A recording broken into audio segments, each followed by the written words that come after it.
মানে অনেক বছর আগে যখন মাজারতলা ঘুরতে আসছিলাম, আপনাকে তো কিছুক্ষণ আগে দেখাইলাম যে ওই জায়গায় উঠছিলাম, কিন্তু উঠছিলাম মূলত এই জায়গা দিয়ে।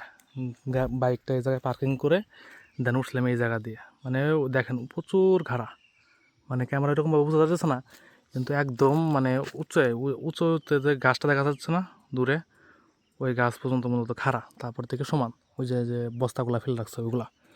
তো এই অবস্থা ছিল তখন ঘুরতে আসছিলাম।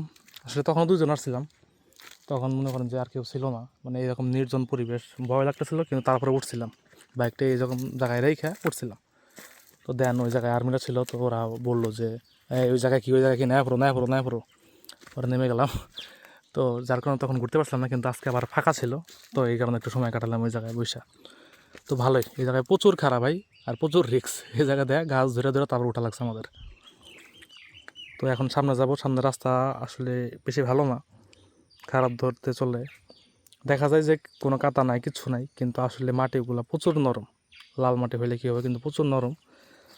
চাকার অবস্থা মানে মানে চাকায় মাটি আটকে থাকে, যার কারণে গ্রিপ দেয় না, খালি দৌড়াদৌড়ি করে চাকা এদিক ওদিক যায়।